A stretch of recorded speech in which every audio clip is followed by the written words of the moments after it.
मैं राजेंद्र पांडे आज फार्मासिस्ट से या फार्मेसी के क्षेत्र से जुड़ी हुई कुछ समस्याओं का आपके सामने रख रहा हूं जो वर्तमान परिप्रेक्ष्य में बहुत ही ज्वलंत समस्या है। आज फार्मासिस्ट की भूमिका को सरकार ने गौण कर दिया है।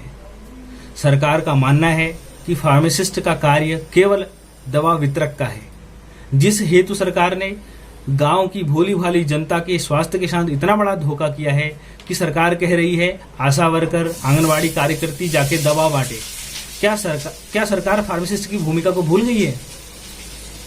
संभवतः यही लगता है, लेकिन फार्मासिस्ट जो दवाई का विशेषज्ञ है, जो अपने अध्ययन के बाद अस्पताल में कार्य करता है, वहाँ उसकी जो उसकी प्रैक्टिकल नॉलेज होती है वो अपनी नॉलेज को बढ़ाता है, जहाँ पर उसको स्टिचिंग करना, इंजेक्शन लगाना, ड्रेसिंग करना आदि कई प्रकार के ऐसे कार्य सिखाए जाते हैं और उसके द्वारा कार्य किए जाते हैं जिसके द्वारा सुदूरवर्ती क्षेत्रों में लोगों को स्वास्थ्य लाभ दिया जा सकता है। फार्मासिस्ट के उत्तराखंड में 13 जिलों में लगभग 1400 या 1500 पद जो हैं सृजित हैं। इतने कम पद होने के बावजूद भी पद रिक्त हैं। सरकार उन रिक्त पदों की ओर ध्यान नहीं दे रही है, जबकि बेरोजगारी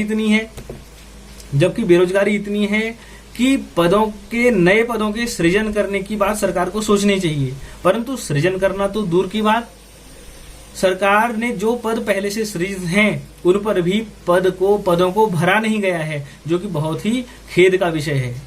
दूसरी समस्या यह है, बेरोजगार फार्मासिस्ट की संख्या इतनी बढ़ रही है। सरकारी कॉलेज 9 कॉलेज लगभग उत्तराखंड में फार्मेसी के हैं जो सरकार जिनको चलाती है। उसके बाद भी न जाने कितने प्राइवेट कॉलेज खोल दिए गए हैं जिनके द्वारा इतने बेरोजगार फार्मासिस्ट आए दिन प्रतिवर्ष यहाँ उत्तराखंड में बढ़ रहे हैं जिसकी कोई गिनती नहीं है।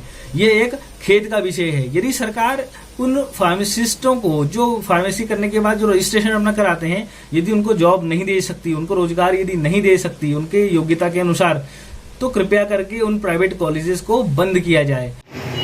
नमस्कार, मैं हेमंत कुमार जो कि प्रोफेशन से एक फार्मासिस्ट हूँ, या यूँ कहिए कि एक बेरोजगार फार्मासिस्ट हूँ, क्योंकि तकरीबन 7 साल पहले मैं फार्मेसी पास आउट हुआ था।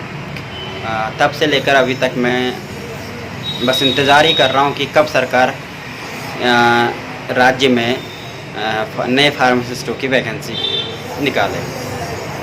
तो मैंने जैसा कि आपको बताया, पिछले 7 साल हो गए मुझे फार्मेसी पास आउट किया, और सिर्फ 7 साल ही नहीं, जहाँ तक मुझे पता है लगभग 2002 से राज्य में कोई नई वैकेंसियाँ फार्मेसी की नहीं आई है। सन 2016 में सरकार ने 600 पदों पे नियुक्ति की घोषणा की थी, और जिसके लिए हजारों बेरोजगार फार्मासिस्टों ने आवेदन किया था। लेकिन 2016 से 2020 तक सरकार ने इन नियुक्तियों के बारे में कोई बात नहीं की,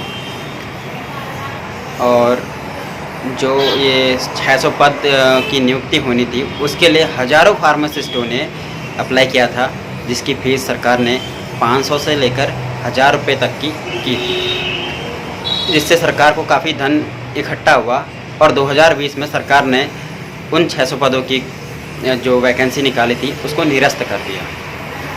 तो चलिए, जो भी है वो तो खैर हो गया, लेकिन इस टाइम पे जब कोरोना महामारी से हमारा उत्तराखंड ही नहीं संपूर्ण विश्व इस टाइम पे कोरोना महामारी से जूझ रहा है, ऐसे वक्त में हम सरकार तक अपनी आवाज़ पहुंचाना चाहते हैं। उत्तराखंड सरकार प्रशिक्षित बेरोजगार डिप्लोमा फार्मासिस्टों का घोर उत्पीड़न कर रही है। जहां तक है 2002 से अभी तक कोई फार्मेसी की नियुक्ति नहीं की है, जिससे युवाओं का भविष्य अंधकारमय हुआ है। वैसे उत्तराखंड सरकार रोजगार देने के नाम पे नाकाम रही है, अतः उत्तराखंड सरकार से आग्रह है, कोरोना संक्रमण को देखते हुए